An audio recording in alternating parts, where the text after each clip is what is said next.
What's up, everybody? Welcome back to the Blue River Bow Hunting Podcast, episode 71.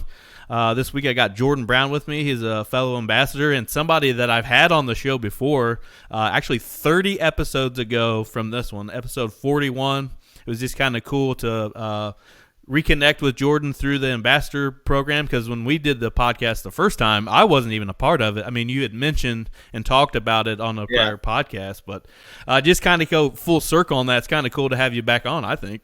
Yeah, absolutely. It's good to be back. Well, for somebody that doesn't know you, Jordan, introduce yourself a little bit. Well, I'm Jordan Brown, pretty much a self-made hunter. I grew up learning how to do it. I had a couple of family members who hunted and whatnot, and just kind of led myself more into it, watching stuff and everything. So I'm a pretty avid outdoorsman, mainly in whitetails and turkey, but I'm going to get to that other stuff. Right. Have you ever done anything else? I mean, obviously everybody's kind of done like small game and squirrel and that kind of stuff, but what about have you ever been waterfowl hunting? So I have not, and there's a very good reason for that. So let's hear it. I've got a lot of friends that waterfowl hunt, and one of the main things that they tell me, or a couple of them have told me, is once you start waterfowl hunting, you lose your love of whitetail hunting. And I don't know if it's true or not. I'm not willing to test it out, because whitetail hunting is my favorite by far. Well, I will follow that up with, I used to be like a hardcore waterfowl guy. And really? Yeah, and my first love was whitetails and turkeys and everything, but it did happen to me when I fell into it. There was 2 or 3 seasons there that I didn't deer hunt as much because I just couldn't get the ducks off my brain, man. Mm-hmm. But it was a lot of fun. I mean, it's a different kind of adrenaline rush compared to whitetails and turkey. Definitely a different type of adrenaline rush, but it's fun too. I mean, you probably have to scout more for waterfowl than you do whitetails, in my opinion. And I've actually thought about that too, because I've always thought about that, driving, I'll be driving down a road next to a field or something, I'll see a bunch of geese out there, or I'll see some ducks somewhere. I'm like, where would I waterfowl hunt even if I wanted to? Well, you just made a good assumption right there, a field, because we know, especially now this time of the year when things are getting froze up and it's getting really cold, a lot of those geese and ducks hit dry fields. And a lot of people that don't waterfowl hunt don't know that, really, unless you're driving by, oh, look, the geese in the field, but you don't really make the connection there. Dry field hunting is some of my favorite hunting that I've done as far as waterfowling. Yeah, and what I meant mainly by that would be because, I mean, obviously I've seen them in fields and stuff. I know I could go there, but my thing is how do people get the property to do it? Is there public land for it? Do you have to, is it mainly private land, or? No, there's definitely public for it. It's not as good as some of the private, because not only the pressure, but when it comes to waterfowl, you got to hit that X. You got to be where the birds want to be, and you got to have somebody that's willing to knock on every door. That basically, these guys around us that are just, I mean, there's a few groups of guys near us that just absolutely pound birds, but they have all the permission in a certain county that I'm talking about. It's like if there's a field, they probably have permission on it, and they just follow these big flocks of birds and they kill a bunch of them. That's crazy. That could be like a whole nother podcast right there. Yeah, right. That's a whole different episode, whole different thing. Oh, for sure. But the main reason I wanted to have you on, and something that we could talk about that we didn't cover last time, is just your season as a whole, for 2023, kind of hear what you went through and that sort of thing. But what were your goals for yourself going into the season? My first goal when going into whitetail season is meat in the freezer. That's one of the biggest things for me about this, and it's something that a lot of people don't get. A lot of people, I post and stuff all the time, and a lot of people think that I'm just trying to become an influencer. This is what I love to do. This is what I live to do. Me and my family, we don't buy beef. We strictly the venison that I shoot, and my goal, first and foremost, is always fill the freezer. That's typically why majority in the start of my season, I'll take a doe in the first week, no problem whatsoever. A lot of people are against it. You know what? To me, it takes the edge off, because it's like, if you're out there searching for one deer, you get more and more down as you're not getting that deer that you're looking for. Mm-hmm. And to me, I mean, if you take the doe out in the beginning, one, you got meat in the freezer, and two, the relief is there that you have done something so far that season, and you're not worried about eating tag soup or a tag sandwich anyway.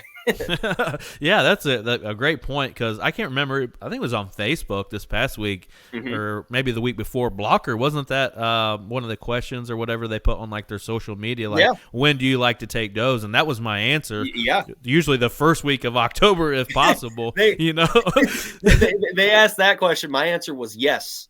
Right. I mean, I've got no problem shooting a doe. Typically during the rut, I'll lay off a little bit, just because, bucks are chasing, they're getting stupid and making bad decisions and whatnot. So, and that's another reason why, like to knock it out early in the season, just because it's gone. Now, if I want to wait, I can, I'm not itching to pull a trigger on anything, and I'm not getting my hopes down. And it's to me, one deer is successful. That's perfectly fine. For sure, and you get, like you said, you get that out of the way. In my case, I want to get that doe out of the way so I can focus on the ones that I'm chasing.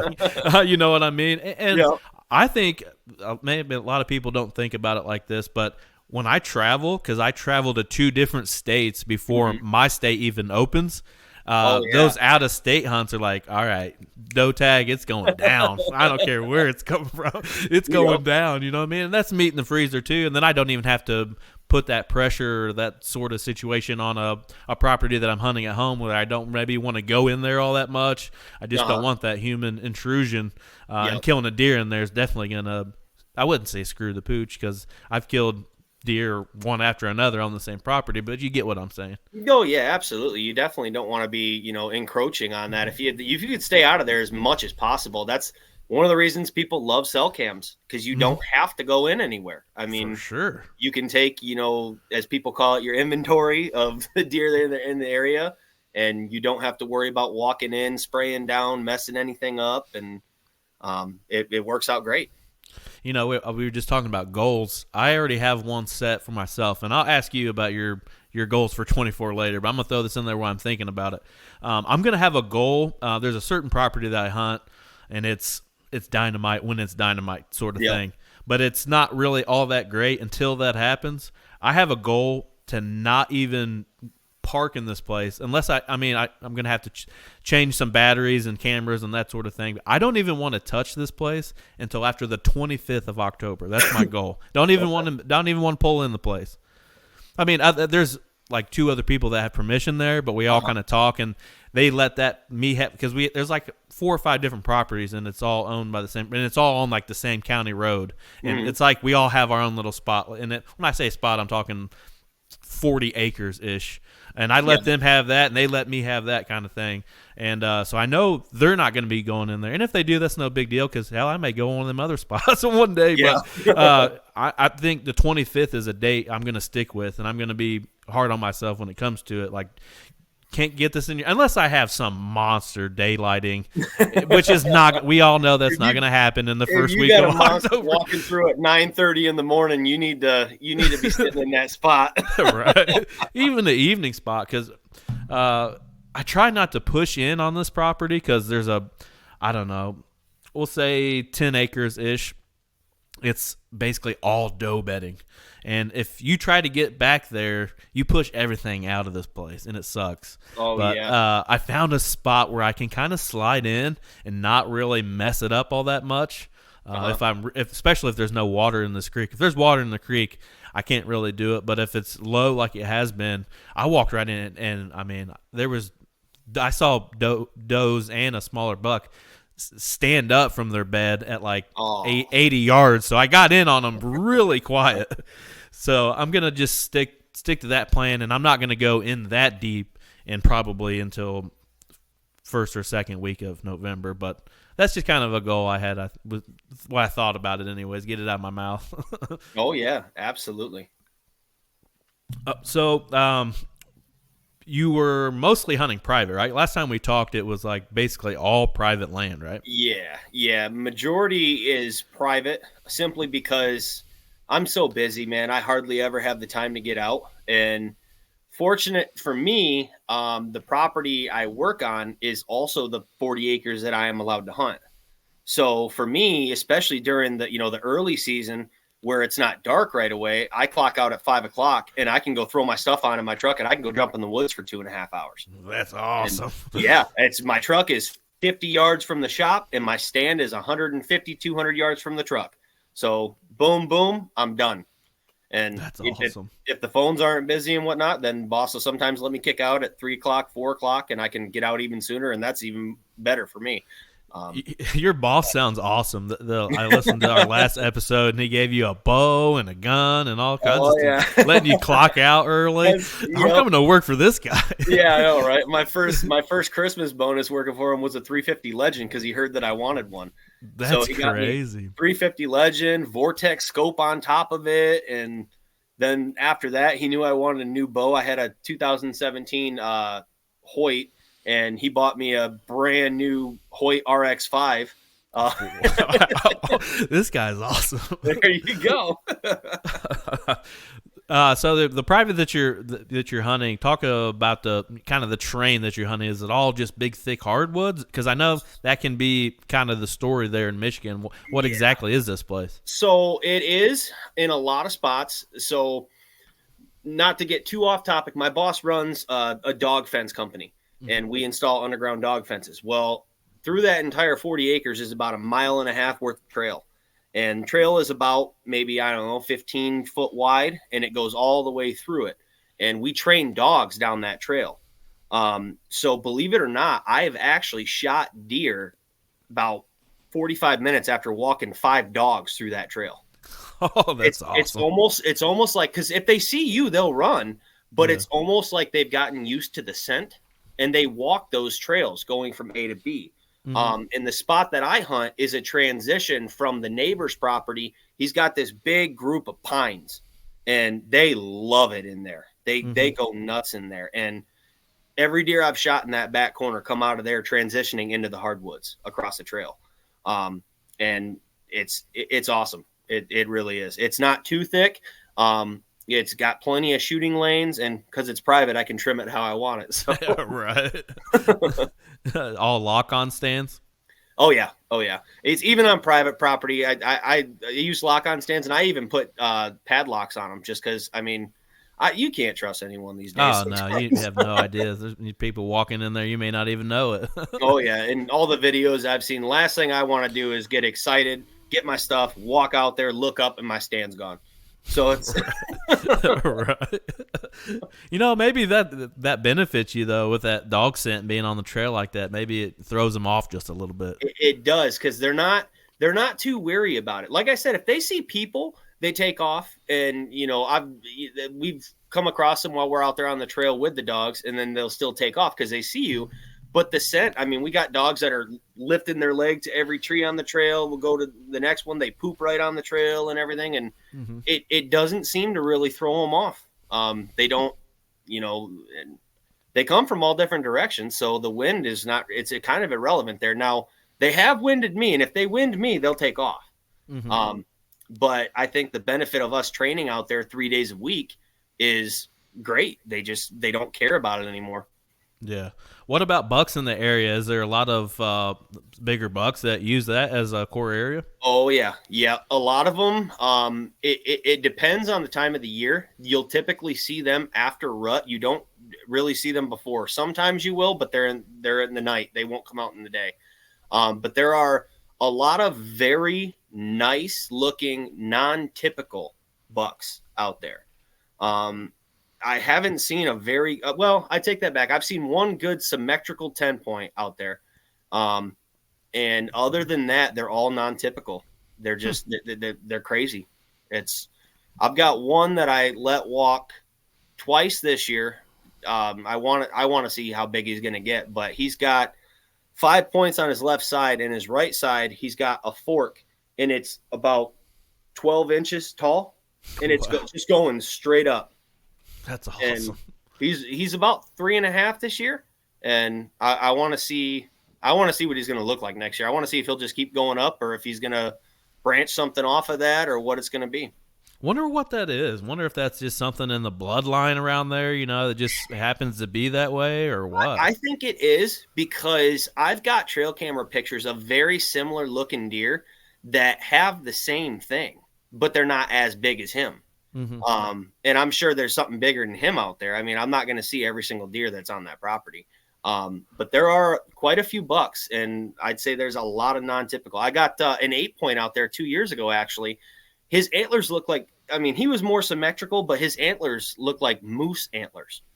Like palmated together. Yeah, it's like, I even posted a picture of it on my Facebook, and someone was like, "Whoa, is he trying to be a moose? Like, what is going on there?" Because it's so cool. His top, it just looks like a blade going up, and it's about 3 inches, 3 or 4 inches. I mean, it's a nice size, nice width rack on there. That's awesome. So how do you go about putting a hit list together? Is what makes the criteria for your hit list? So I wouldn't say I'm one of those guys that's real stingy on what he's going to shoot. If I see something and I feel it, I'm going to shoot it. It's, if it gives me the shot and everything seems perfect to this point, I'm going to shoot it. And I will say that my limited time that I get in the woods kind of predicts when that happens.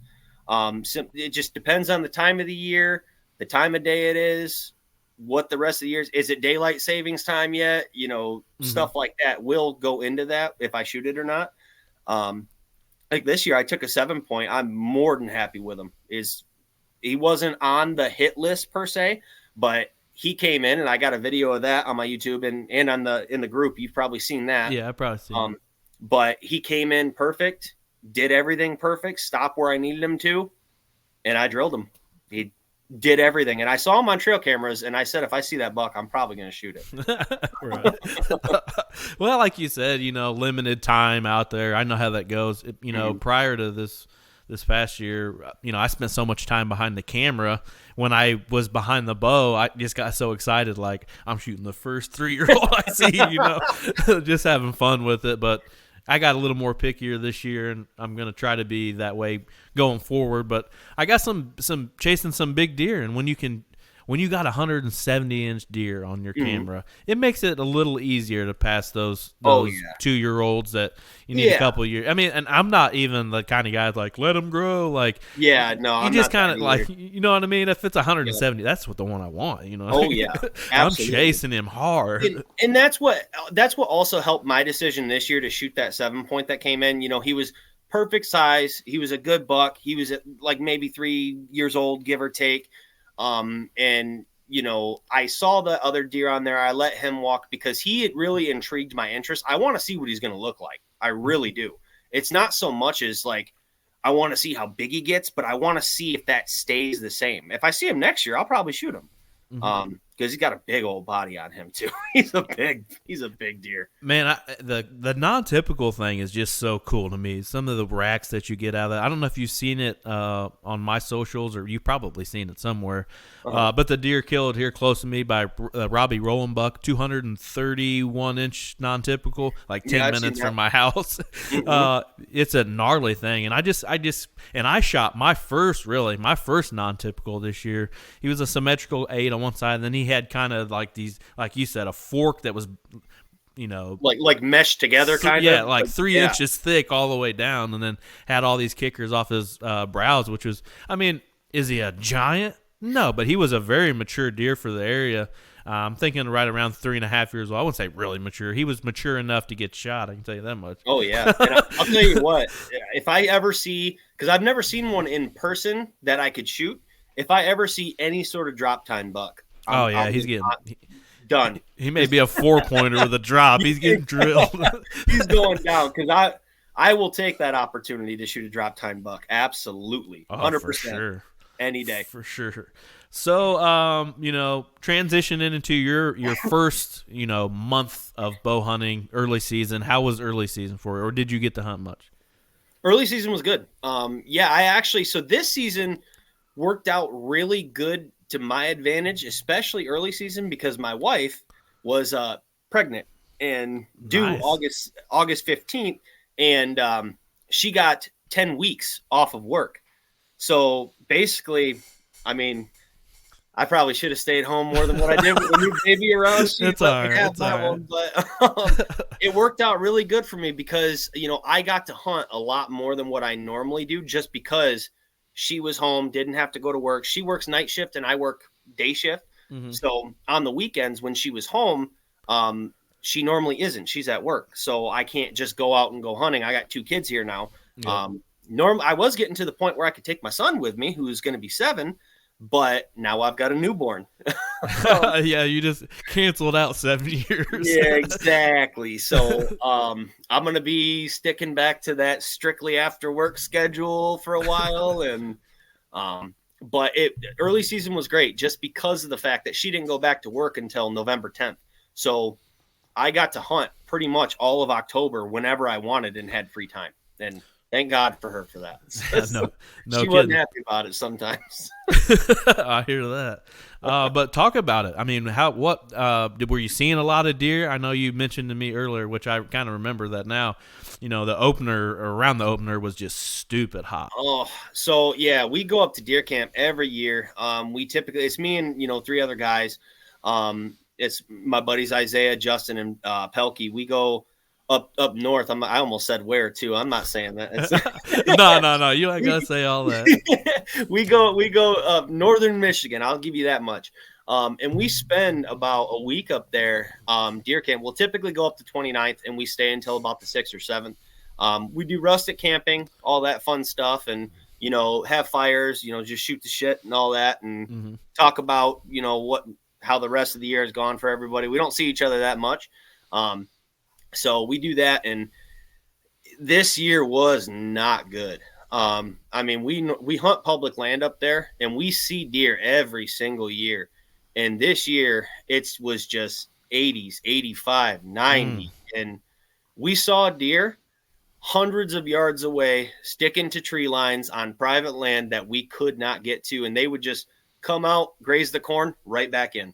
And it was a nightmare trying to hunt up there this year. You think that was the pressure that was doing that? No, well, pressure by the heat, yeah. It was staying in the pines where it's cold. Yeah, because up there where we go, there's not a lot of archery pressure during bow season. There's not. Strictly up there, majority of people gun hunt. We have seen very minimal people up there. And like I said, we always see deer. We always come close, and we're really picky up there.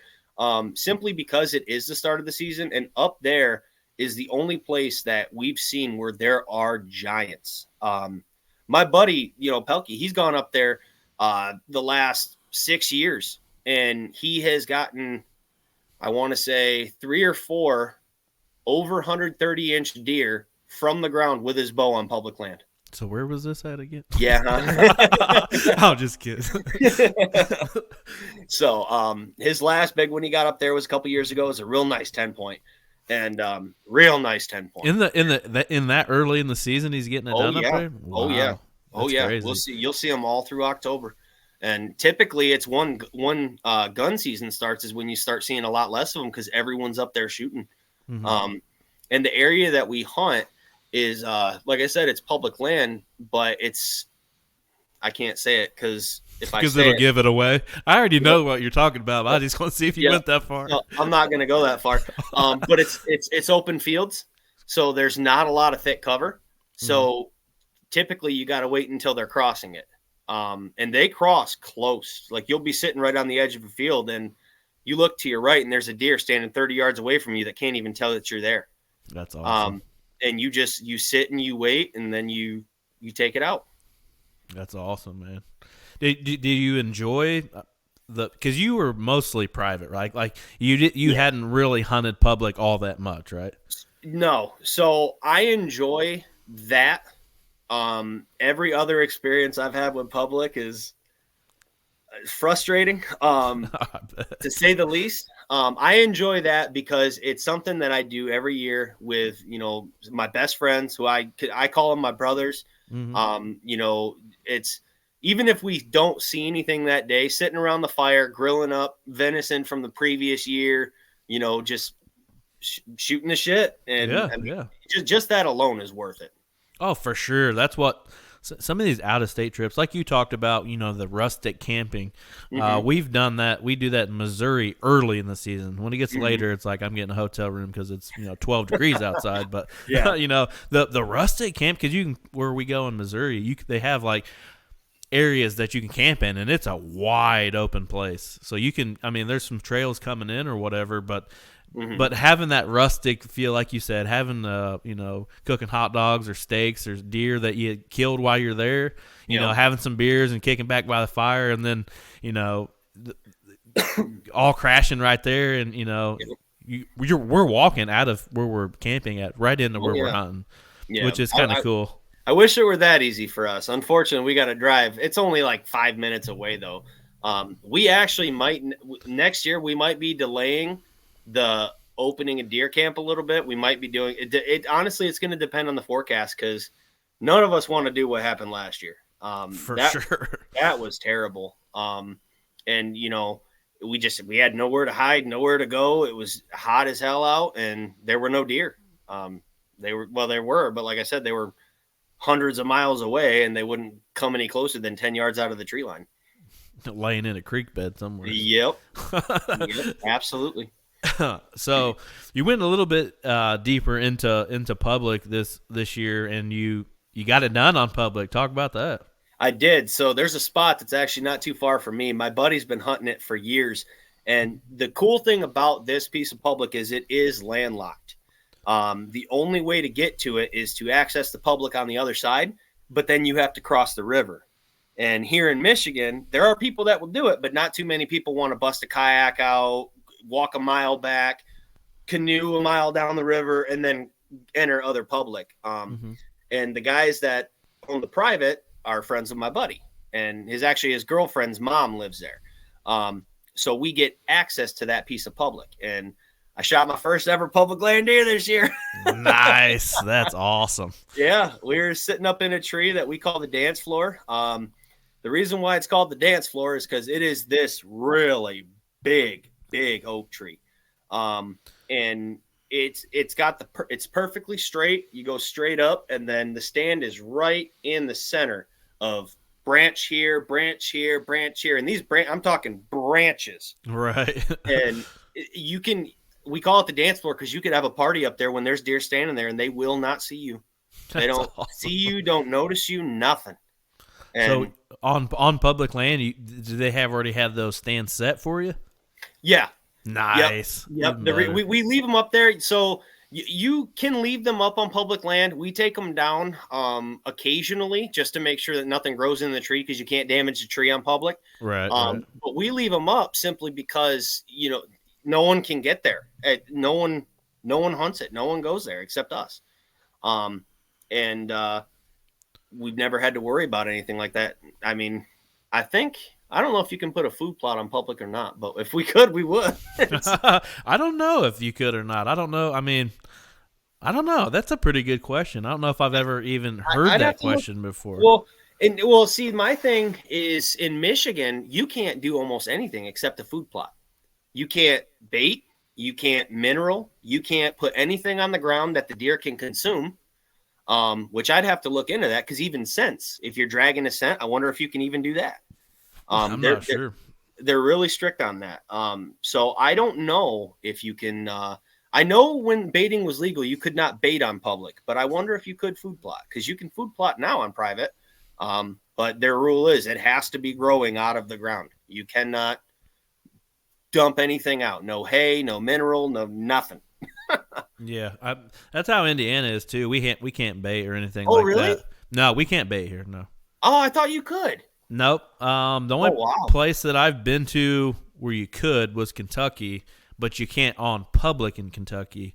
But I did have a couple places. Yeah, there was a couple private places that I hunted, and it was usually like way later, like at the end of January before I even got to go down there. But I did put some stuff out a couple times. I mean, it was legal. Why not try it? I was only there for like 2 days anyway. So yeah, if you can try it and you're limited, you might as well. Right.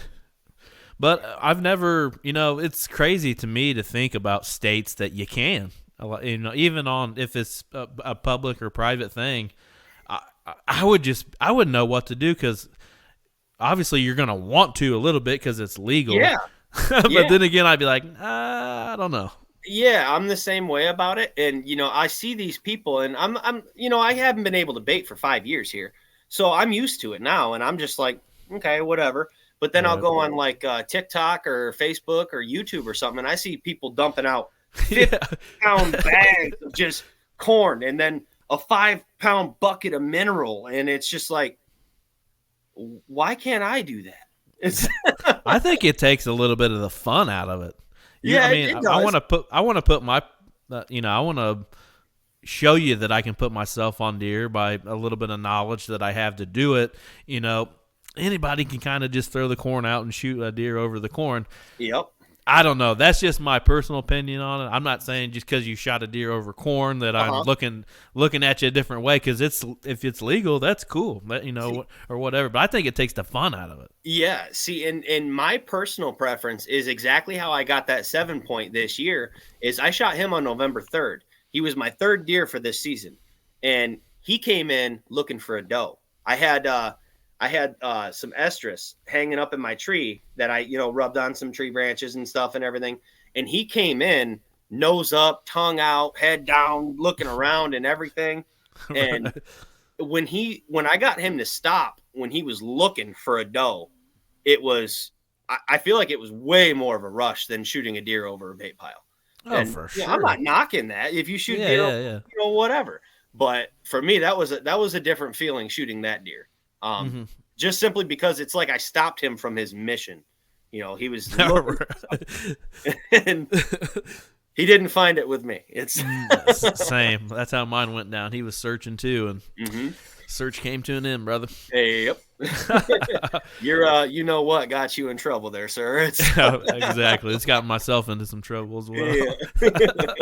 well. But like I guess that's different the way you explain it because I was gonna ask, stand location, how you scouted it. I mean that sort of thing. But if your buddies already had like the in on it, it probably helped out a little bit. Oh yeah. Well. So we've scouted it several times, and we know a lot of the deer in that area. So I mean, he's hunted. I've only hunted out there twice. Each time I've gone out there, I haven't seen anything until this year. Which that was the spike buck that I got this year, Mm-hmm. not the 7 point. So I should clear that up. The spike came from public land, and the reason for that was because I was on public land with my bow. I told him I would let does pass. I normally wouldn't do that. And this buck came in about maybe 60, 70 yards away, started walking this line of cattails. And I kept telling myself, he's far away, but if he goes here, it's going to happen. And I kid you not, he went exactly where I said, if he goes there, I'm going to smoke this deer. But you And wanted to kill a public land buck, oh, right? absolutely. And Right. I was so excited about. For one, I've never shot a spike. I've never shot anything smaller than a 6 point. Um, I've never shot a deer on public land in general. I've never come close to shooting a public deer or a public land deer with my bow. I mean, if I had a gun, sure, I could have poked him, but I've never come that close with my bow on public land. And Nice. when he did that, I shot. My buddy was sitting about 150 yards away from me. The shot kind of echoed over those cattails, and he called me almost instantly. And he says, "Okay, what was it?" And I said, "It was a spike." He said, "Dude, I heard that thump. You smoked him." That's awesome. And he actually saw the cattails moving. He ran about 40, 50 yards into those cattails, and my buddy could see the tops of them moving. And then he saw them stop moving and then kind of just like pummel over a little bit. And he's like, dude, he's laying there in those cattails. I know exactly where he is. That's awesome. I saw that video earlier Oh, yeah. when you guys were recovering him and you flipped him over. I was like, "Oh, Yeah, he was a spike, but he was a big body deer. Yeah, he was a big bodied deer, but what did you shoot him with? What broadhead did you have? I used the G5 Mega Meat for the first time this year. And I'm telling you what, quick little tangent off onto that. I have shot G5. I've shot the T3s, the Havocs. The Havocs were my go-to after those came out. And Yeah, then I those are switched nice. over to another broadhead last year, and I shot a couple deer with it. I wasn't too thrilled with the broadhead, even though it got me my deer. I wasn't too thrilled with it. So I was like, you know what? I'm going to go back to G5. If it ain't broke, don't fix it, you know? Right. So everyone was talking about these mega meats. And I was like, the hell's a mega meat? So I bought the mega meats and oh my God. Yeah, that thing had a hole in him.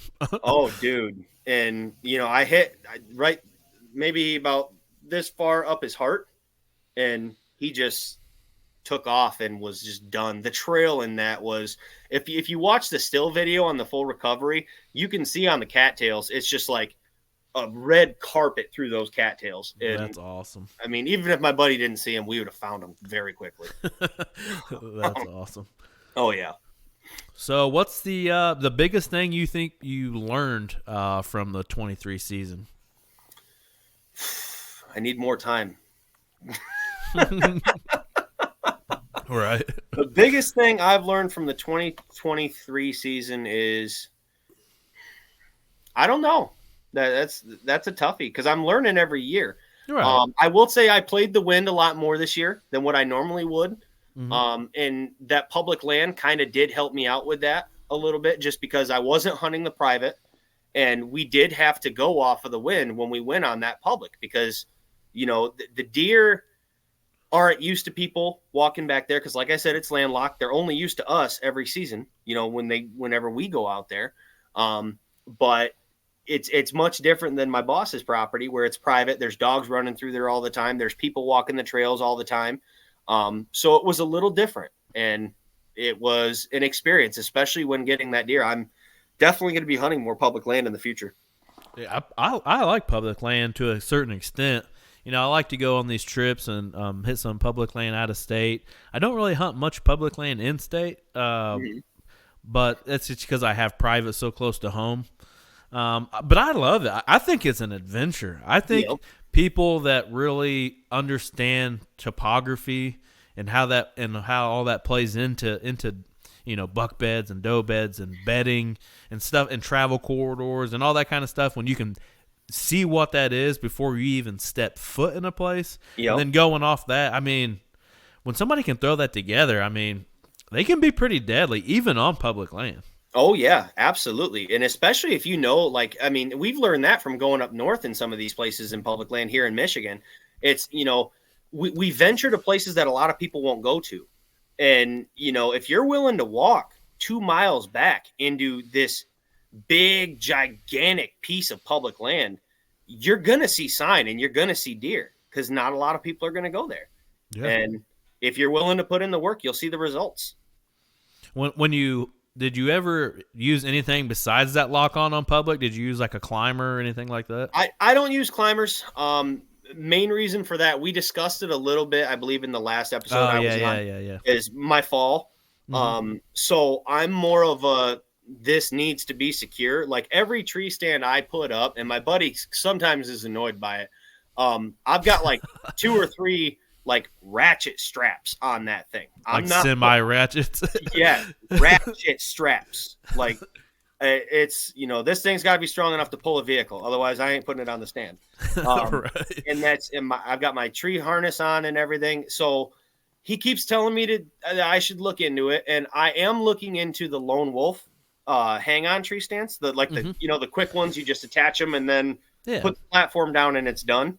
I hunted out of one of those last year on some public with him, and it was all right. Still made me a little nervous, just because I'm worried about falling again. Even though I have my harness on, it's just that something like that happens, and you're always thinking about it. So sure. I probably won't use an actual climber, but I will probably move into quick hang-on stands, and I might even. I said this last year. Might get into saddle hunting. Well, it's funny that you say that because I have been saddle hunting, 2 or 3 years now or whatever it's been. Time flies by when I'm doing this show. But I'm actually leaning more towards, I think I've said this, and this is kind of another goal I have for 2024. I'm going to put together a public land setup with a lock-on and sticks. I like the sticks that I have already that I use for saddle hunting, so I'm probably going to use the same sticks. But I'm looking at the Noviks and the Lone Wolves are. I don't know if I can spend that much money on a freaking lock-on. Like, I understand that it's that much money, I get it, but I Well, and mean, I can tell you this from my experience last year. That thing had the thinnest cushion on the seat that I've ever sat on a tree stand, but it was the most comfortable. well, It I've been looking on like some of these like Facebook Market and uh-huh. Facebook groups and stuff like that, trying to find a deal on one of those. Nothing too crazy, but I would like to have a lock-on setup to take to public land. It's a different view from the stand compared to a saddle. Your shots are different, that sort of thing. And I wouldn't even say that it's much heavier because it's only going to be like maybe a pound, pound and a half difference from me carrying my platform for my saddle. Well, and So I can tell you this: those lone wolves compared to like a regular lock-on stand, because they're basically the same thing, but I completely separate those. yeah, Just because of how quick you can put up a lone wolf. I mean, you one strap, put the platform down, and it's done. yeah, And the backpack straps they got on the base that you can just put on and everything, and they are very light. They're yeah. not that heavy. The ones I was looking at was only like 6.5 or 7 pounds Yeah, or something like that. they're really not that bad. And my buddy set up, he's got some sort of a combo where the sticks will lock to the stand itself. Yep. And the sticks themselves, they only weigh like a pound each or something. I couldn't believe how light those things were. Yeah. And the way you're just able to stagger them and just one strap and they don't go anywhere. It's insane. Dude, my sticks, and they can get all the publicity that they want from this because they are a badass product. But I use the X2 by XOP. And once I get the strap on there, tighten it as much as I need to, and I just kind of pull down on the stick a little bit and get it kind of locked in, I can take the strap completely off, and the stick stays to the tree. Like, I have to, like, pull it off, like, with force almost sometimes. I'm not even joking. You should try climbing it like that. Oh, no, I'm good. And they're only like 26 ounces a piece or something. Like, it's something. And I paid, I think they're like $170 for a 4-pack of them, which is not. But they're worth it, is what you're saying. That, and they don't break the bank. I mean, some of these products that you're looking at, we could go into deep on some mobile hunting, setups, but some of that stuff can get just outrageous. And I see all the stuff, it comes out, it's newer, it's lighter. Bob, they just want to hook, line, and sinker you because it's not that much of a difference in weight. But everybody goes crazy for it anyways. I don't understand that. But, if you want to have $1,500 and a lock-on and some sticks and a saddle, go for it, brother. Go for it. Whatever floats your boat. No. I'm not spending that much money because I want to have multiple things. I want to have a saddle. I want to have a lock-on. Yeah. I'm done with climbers like you are, but lock-ons for your private land, like once you start spending some money on that, it adds up very quickly. Oh yeah, it really does. And it's crazy sometimes because my buddy, he's been investing in this for a long time because he's been hunting public a lot longer than me. So he's got like lone wolf, and I'm just gonna buy one from him because I can get it from cheap. There you go. Maybe I'll just take one and he just won't even notice. But I will tell you this one thing with public land that I have learned, and especially hunting with him who's done it, is ground hunting public land deer.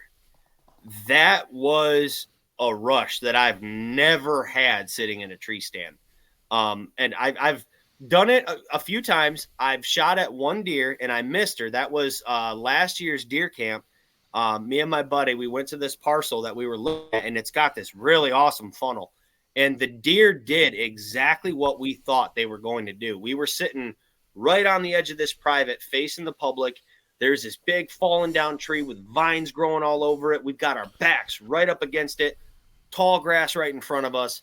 And these deer came out, and this doe, which I know now was standing at 30 yards, my buddy, he couldn't range it. He was going to range it for me, and I was going to shoot my first public land deer up there. And he ranged it, and he says, I can't get a range. I don't know, 35. I think it's 35. I'm pretty confident. And I put my 40 pin on her. I dropped it a little bit. The shot placement was perfect, and I know that because of the knocks I had on, because it, we can see the light up right over the top of her back. Oh man! And he was like, "Dude, that was so cool." I'm like, "I missed her." He's like, "Yeah, what was cool about this?" He's like, no, the knock. I need to get those. I'm just like, come on, dude. Seriously. I think the one that, and I've hunted probably more Missouri public land in the last couple of years than anywhere else. I mean, I go to Kentucky, but the places that we're going, we kind of already know where we're going. We don't really like venture off too much. The one thing I found out on Missouri public land, maybe not everywhere else, but people are really, really lazy. Like they'll take the cut trail all the way back to where they think they need to go. They won't walk deep. They'll walk, half a mile if you're lucky. They won't go past that, or maybe a little more. But the first day of our second trip there, it was like Thanksgiving weekend. And we got there at like noon. Left Friday morning early, got there at like noon. I was like, okay, I'm going to put my big boy pants on. I'm going to walk as far, and I'm going to get sweaty. This is going to suck. But I'm gonna walk until I don't feel like walking anymore, and I'm going to try to find an area I think looks good and go off these maps. I'd already kind of been looking at where I wanted to go, and I knew it was going to be a long walk. Got set up, pulling my bow up. Mm-hmm. Here comes the doe, and then she blew. I didn't even know she was there to begin with. I actually have video of it. I need to put that out there somewhere. I'm pulling my bow up, and I already have I turned the GoPro on just to get some footage of me pulling my bow up. And all of a sudden and then all of a sudden there's a stop, and it's like, So she runs off. I saw like 4 or 5 does that evening. It was the evening from noon to dark, and then I saw 130 right at dark, and he was at 40 yards. He was coming right down this big ridge. I mean, straight down. I would never thought a deer would come down where he did. That's kind of why I put my back to it. Did you post that video? I probably did. Hell, I may have. I think I know what video you're talking about. This deer come right behind me all the way down. I mean, if I'd have had like 15 more minutes of actual shooting light, I probably could have got it done. It would have been a tough shot, but I probably could have figured it out. But man, there's a lot of things you can figure out in those situations, right? But I was kind of mind blown. Like, man, I feel like there should be a bunch of people back here, but there was no sign of anybody. And I walked past 20 deer stands on the way to this place, and walked past. And I did use some trails to get back to a certain place I wanted to go, and then I just went into the thick of it. I mean, if I wouldn't have had my phone, I may have got lost on the way out because I didn't know how many turns I took going in. You know what I mean? I was deep into it, and had I not, and of course, I'm semi-lost, kind of figured out my direction off my phone.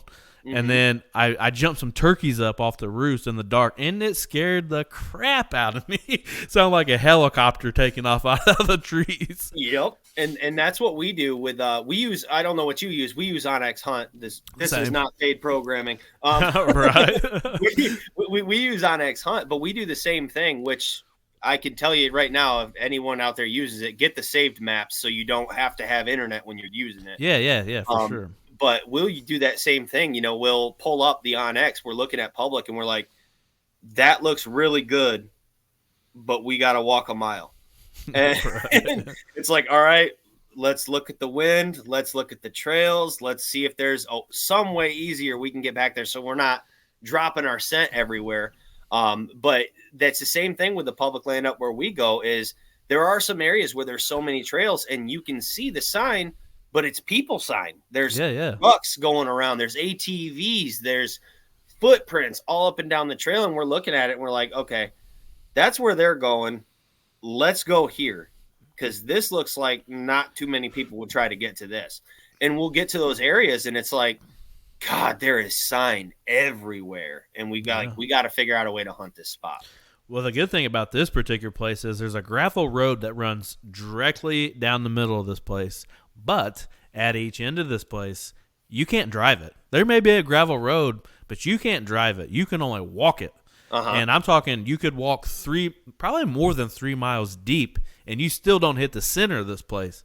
I mean, there's like 4 or 5 different entrances. Pretty big piece, actually. I think it's like, I want to say like 6,500 acres or something like that. Wow. Oh, no, it's absolutely huge. I walked it, and after we hunted one day, Adam was like, all right, dude, put your hiking boots on. Let's just go for a walk and see what we find.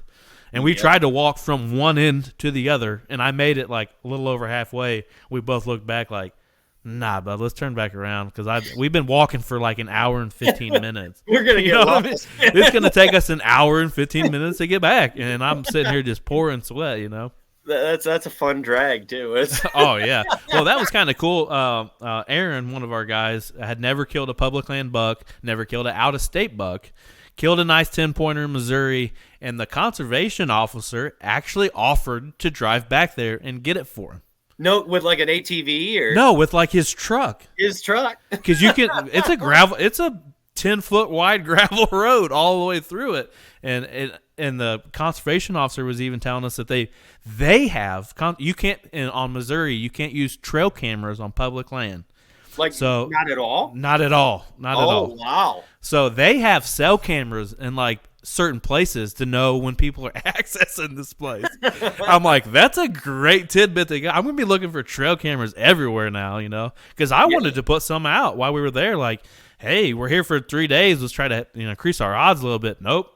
That's good to know that you can't do that because I mean, most places you can. Like here in Michigan, you can pretty much put everything up on public land as long as you don't harm the tree. So you're not allowed to trim any branches, and you can't screw into the tree. So like. You can't use screw steps. Yeah. That's in most states, I think, right? Yeah, but you can leave cameras there. But their thing is like if it's gone, it's gone. Yeah, like good luck. You can't call the DNR and report it stolen because they're going to say, "Was it on public?" Mm-hmm. Okay, what do you want me to do about it? There's nothing I can do. But that's one of the cool things about cell cams is, I mean, you can shut them off if you want to. You can't really. I mean, right. You can shut it off and make sure they can't use it. I think. Yeah, but I mean, some of them have GPS on them. You know where it's at, even if they take it. Yeah, but I'm not spending $500 on a trail camera. No, not me either. I'm good with the 119, but I don't know if I'm justifying anything over that. I found some good deals on. I mean, we've already thrown a bunch of names out there, but there's Muddy and Cellcam have like a combined app for these cameras. Yep. It's called the Command Center or whatever. I got that one this year for my Muddy. My first Muddy this year. Only reason I got it was because I upgraded. Here, we're going to throw out another name. That's all right. That's all right. I upgraded the DeerCast Elite to, because I used it once, a few years ago when I just did the free one. And then when they said I got to pay, I'm like, I'm not paying for that. All right. And I was like, you know what? Hell with it. I'll try it this year, see how it works. And it worked out pretty well for me. But when you upgrade to that DeerCast Elite or whatever, you get a free Muddy camera. Oh, that's cool. Free Muddy Cellcam camera. And I got it, and it was only like $8 for like 1,200 photos or something like that a month or something. I'm like, I could swing that. Why not? And I wasn't disappointed with it. I think one of the coolest. Sorry, I didn't mean to interrupt you. No, you're good. One of the coolest things I think when it comes to that command center is you can go on there and hit share, and then you can share it to your buddy, and whenever you get a picture, he can see it. Which me and the neighbor, I mean, there's like 4 cameras on there, so like you can do that with Tacticam, can't you? Oh, I don't know. I haven't used that either. Oh, you haven't used Tacticam? Prior to the Muddies and the stealth cams, I'm not gonna lie, I had some spy points. I only said it so we could just throw another name out there. Right. For everybody. Why not? Let's just throw all the names. I mean, honestly, we can. One time yet. We'll get to that too. All right. I mean, it's not like we're like super big show. We can be open and say whatever we want. I mean, I'm the one editing it. I can say whatever I want to. There you go. But that I don't know. That the cell cam thing's cool, but I had no idea. I'm glad somebody knew that prior to the trip that I took, or I'd have been screwed because I brought trail cams with us. You were ready to put cameras up. I was ready to throw them out everywhere. I've always wondered for something like that, not like anything like accidentally shooting an animal, because that I know they probably wouldn't let go. But I wonder if something like that. What if you were out there putting up trail cameras and a DNR officer or a conservation officer just happened to come out and was like, hey, you can't do that. I wonder, would it just depend on his mood on whether or not you'd get in trouble for it? Or would it be like I didn't know, I'm sorry. And right, true. I mean, if you were out of state, they're probably going to say, hey, this is the law. If you're going to come hunt our state, you need to know the laws, that sort of thing. And even especially if it's a resident, like, dude, you can't do that here, sort of thing, which Oh yeah. I get that, And I did look up a lot of the rules, Oh too. yeah. Well, you have to. I mean, you're hunting out of Yeah. state. You got to make sure you're shooting the right deer if you can, and Yeah, and this all that. particular place that we're hunting had antler restrictions. So it Mm. had to have 4 points on one side, Yep. which I love it. I love it. I think that's going to grow big deer on public. I think a lot of public land should transition to some kind of antler restriction. I think they shouldn't. So in Michigan, it's weird. They got 3 zones. Some of those zones have antler restrictions, some don't. But one thing that I think that Michigan should consider, and I'm going to get a lot of hate for saying this, I know that for a fact. I think they should switch to 1 buck a year. I think a lot of people are trying to get that passed there. I think they should, because right now, I mean, if they're not going to do antler restrictions everywhere, I think they should limit it to 1 buck a year, because I think it's going to make people be a lot more choosy about what they shoot. And, we get a lot of people that keep saying there's no big bucks in Michigan. There are big bucks in Michigan. You just got to find them. Mm-hmm. And I think that if they do that, it's going to make people a lot more choosy about what they shoot. And personally, I think that more big deer will come out of it. So in Michigan, can you shoot 2 with the bow, or is one got to be with the gun and one got to be with the bow? No, it doesn't matter. You can shoot 2 during bow season. You can shoot 2 during gun season. I do think in gun season is when it's hard. It's almost like they want you to get in trouble. Right. I know antler, you can shoot 2, whatever you want. During gun, the restrictions take place. So and I think that might have to do with a distance thing. You could shoot them a lot further away. Right.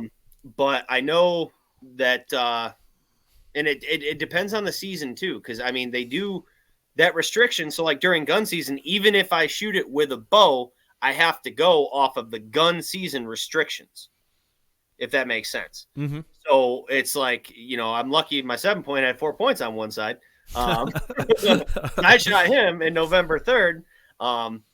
And I was getting close to a different part of the season. So, and they change it up every year. So this year you had a big buck tag, little buck tag.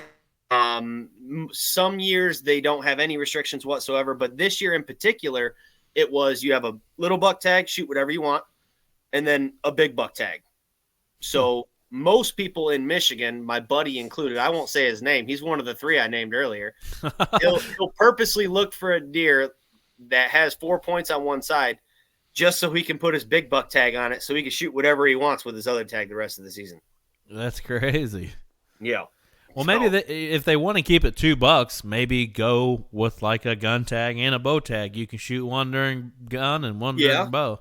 You could do that. I know that they're going to do something because they did a release not too long ago saying that the numbers have gone completely down compared to most years. Michigan is always climbing. We're always more hunters every year. This year there were less hunters than last year. I think that has something to do with their new reporting thing. I don't know if they're doing that in every state, but Michigan is it last year or the year before, you're required to report your deer now. So I don't know if they're going off the reporting numbers and people just aren't doing it because it's I think they changed it to $1 fine if you don't report or something like that because they didn't want to discourage people from hunting. But ultimately, it depends on how they're reading the numbers. I mean, I saw the same amount of people as I do every year. Right. They say, I've heard that a lot. I don't even know where I've even heard it from, to be honest with you. But the hunting population is down. I call BS. I think it is. I think it is up. And I know it's up during gun season because for sure. The Orange Army is not a joke. No, it's not. I think that they're reading it off of certain numbers. Like this year, I think they happen to be reading it off of the amount of people that reported, thinking that everyone was going to report. And I don't think. I mean, I report all my deer. I go by the law because there's no way in hell I am ever going to jeopardize my way of hunting. It's right. Not going to do it. Losing hunting privileges for 3 years for 1 year, that would freaking tear me apart. Oh, I wouldn't know what to do. Yeah, I wouldn't either. So I'd be hunting myself that year. Right. But I will not jeopardize it. So, I mean, I follow every rule of the law that there is. Absolutely, same here. I think it has a lot to do with karma too. Oh yeah, You know, yeah. you breaking the rules, something's going bad for you. You're getting caught, something's going Oh yeah. down. I don't want no part of that. Yep. It's, call me crazy. I believe in the juju. It's All right. what goes around comes around. Let's talk about your filming stuff. You know, you kind of seem like you got more into it this past year than you had in previous. At least what I saw anyway. Oh yeah, I did for sure. Last year was my first ever self-film hunt. That was with my phone, and this year I was able to get 2 more hunts. I do everything with my phone. A lot of people, especially people that use cameras, can tell because of the quality. But you know, it's complicated because you know you're trying to get front shots, you're trying to get back shots. So sometimes you know I'll pre-shot the drawback with a bow or something like that just to try and make it easier on myself. Right. Autofocus is not your friend. You can see that if anyone that follows me watches my hunt for my 7-point this year, I got that whole hunt on camera. Just when I got him to stop, I met the first time he didn't stop. Second time, or the first time he was in focus, the camera was on him. Second time, he stopped, but my bow moved and the phone jumped to my bow. Oh man. Rather than on the deer. So you can still see the shot because you can make out the deer, but the focus is on the bow. Mm-hmm. And that, I was trying to find editing tricks to get rid of that, and everyone's pretty much told me like, you're screwed. It ain't going anywhere. No. You're screwed. If it autofocused, you're not getting rid of it. But I love self-filming, and I'm going to get a lot more into it. I think what I'm going to do is I'm going to invest in probably 1 or 2 GoPros, just something I can turn on that has different angles. So that way I can focus mainly on my phone and I can do an actual drawback from the GoPro or something like that. Mm-hmm.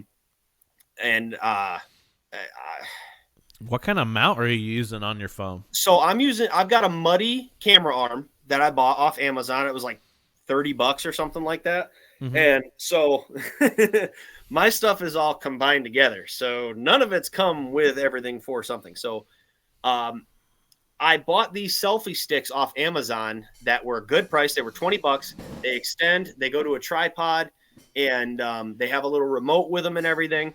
Well, I unscrewed the mount from those, and I screwed them onto the Muddy camera. So basically, I just unscrew it, tighten it up. My phone sits right here the entire time I'm hunting.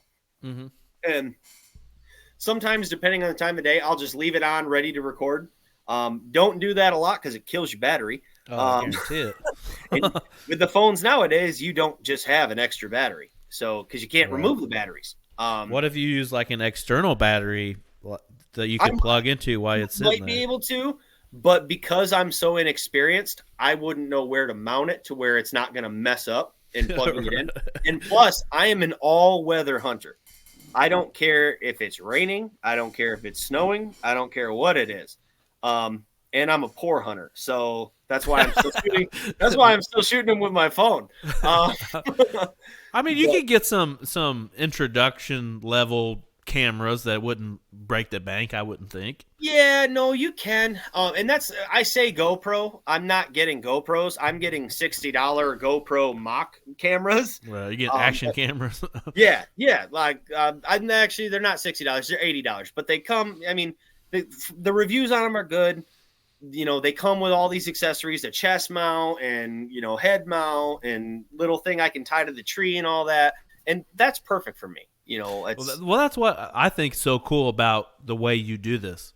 It's you're like, I'm not buying no big camera. I'm not doing this. I'm going to put this together the way I like to do it. Yeah. And if you don't like it, don't watch. If you don't like it, don't watch it. I mean, I'm not trying to, you know, make $1 million off of this. It's if you don't like it, don't watch it. It's right. You know, I really wish some people that don't like it would just keep it to themselves, though.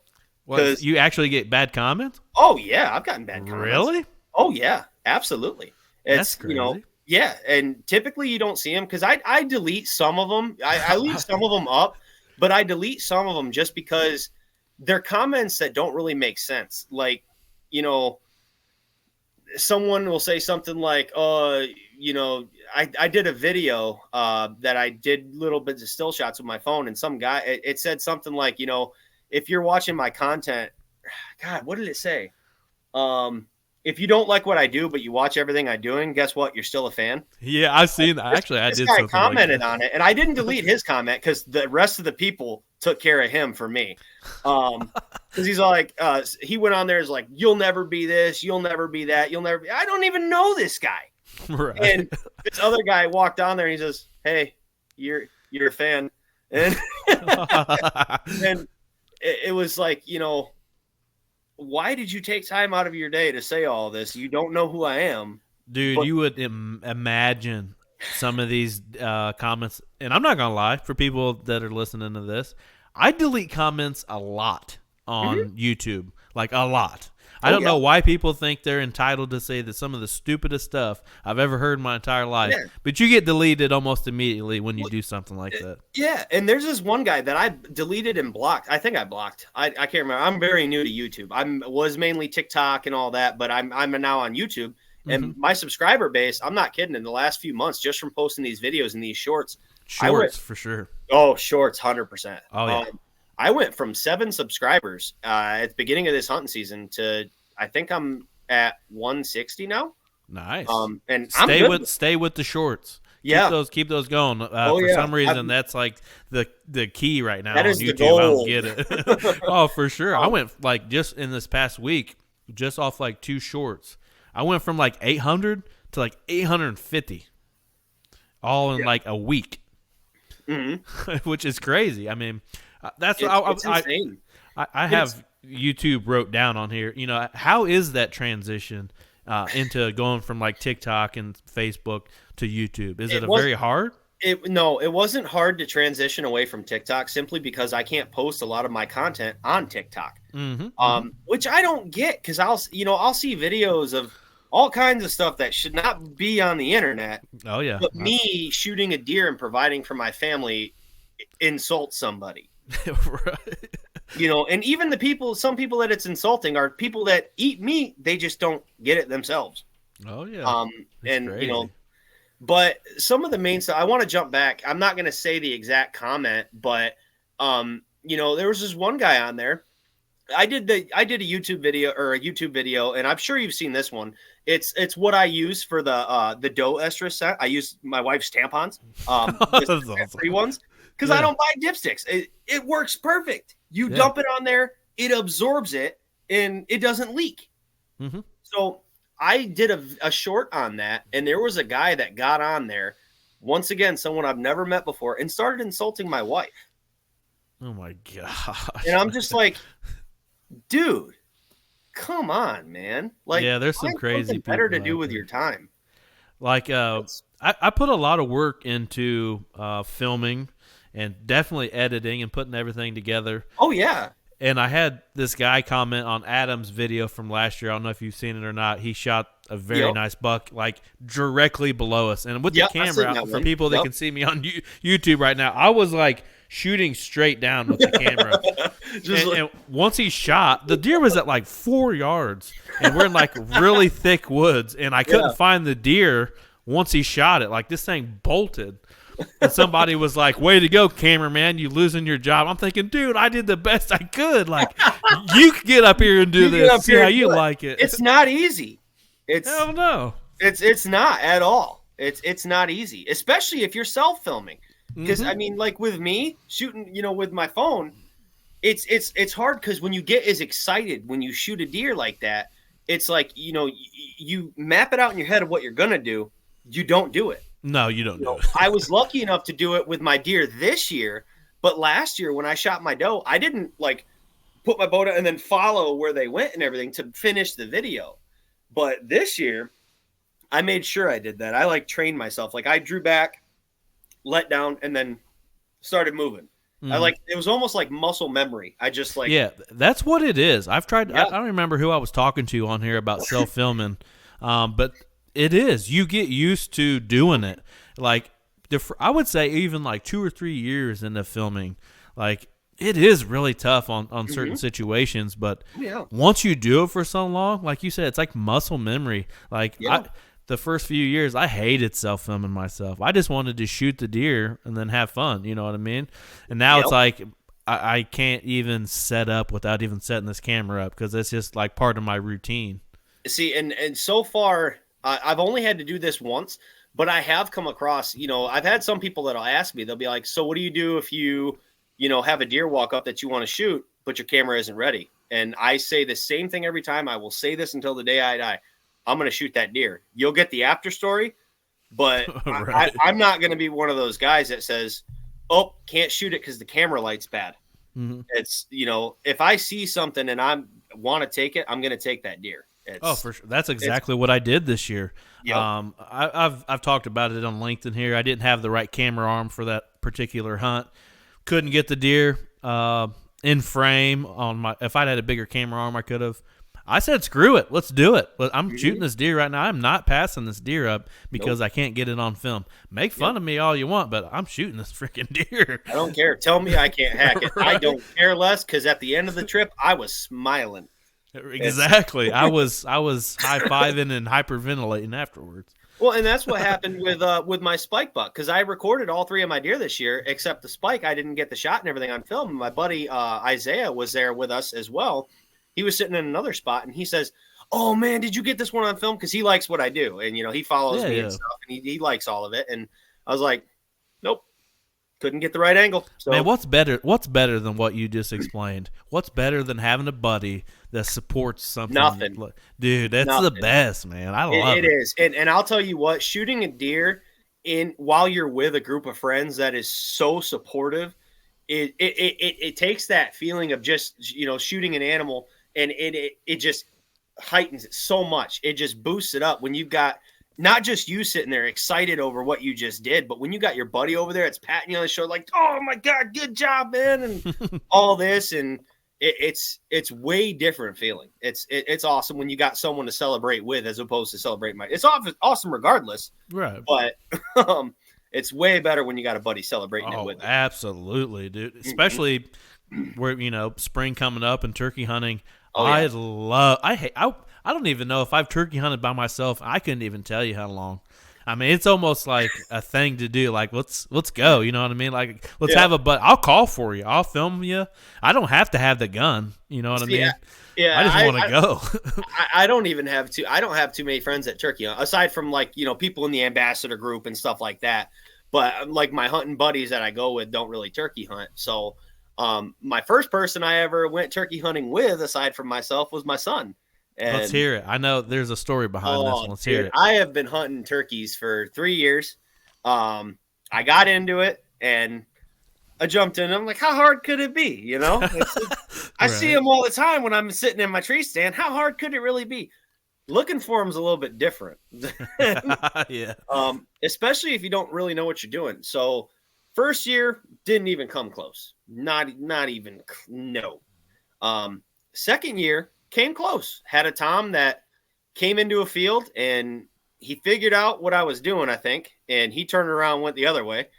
And then the third season, I went out with my buddy, or not my buddy, my son, and his very first time ever hunting with me. This kid is 6 years old. First time ever hunting with me. First time ever harvesting a turkey. We got there at 5 o'clock in the morning, or 5:15 in the morning. And that boy got out of that truck and we walk in, there's turkeys gobbling everywhere. We can hear them. It's going nuts. And I'm like, this is going to be the day. We went to the blind and came real close. There was a Tom and a Jake and they just wouldn't commit to the area. I think they couldn't see the decoys, but he was fanning. He was looking for something. Didn't see any, they didn't come close enough. And then a hen came in from behind us. She laid down for about 30 minutes right in front of us, just sat there next to the decoys. That's awesome. Got up, walked out. It's about 10:45 now. And my son's like, I'm hungry. So we went and got something to eat, went back, moved the blind. My buddy Todd came out and helped us. We moved the blind and got right back in the blind, 11:30, noon, something like that. And he sat there until 7 o'clock at night. And they were coming back coming to the roost. To the roost, and yeah. he saw my Jake decoy, and he came out fan up, and he wasn't gobbling nothing. He gobbled a couple times. I got him to, about maybe 50 yards behind me, and then he just went silent. And my buddy said, if he goes silent, he either lost interest or he's coming. He's coming. That's I was going to say. He's coming. He said he's either lost interest or he's coming. And I was like, I just stopped. And then occasionally I just let out, little, and then finally a gobble 20 yards behind us, and then silent again. So I was like, all right, I'm going to stop. I'm going to see what's happening. And all of a sudden I just see this head come by the blind, and I'm looking out, and he's got his wings dragging on the ground. Fan out, walks up to my Jake, getting ready to kick it. And I'm like, buddy, he's right there. Don't move. And he's looking, he's like, oh, and his little eyes are so excited. He's been wanting to see something all day. And boom! Boom! And flopping around. We both hugging, and he's getting all excited, jumping around. We run out. He's like, Dad, you got one. And that was probably, as of right now, my best hunting experience of my life. That's awesome, dude. My first turkey, first time I bring my son with me, he sat like a champ all damn day. All day. That's awesome, man. Didn't get bored, nothing. 6 years old, man. That's awesome. We got it done. And that's a good story, man. Turkey hunting. Oh, man, turkey hunting. Like we talked on the last episode when I was listening to it earlier, you talked about watching monster bucks as a kid and getting the feel for it through them a little bit, trying to figure it out. I was the same way with turkeys. Like I watched every Primos DVD they had from when I was like, 12 to 17. I was just, that was just something that we bought at Walmart when we went to buy a mouth call or something for the year. We'd always buy like the new DVD. And I learned to do it through them, and man, I picked it up quick. I probably picked it up quicker than I did whitetails.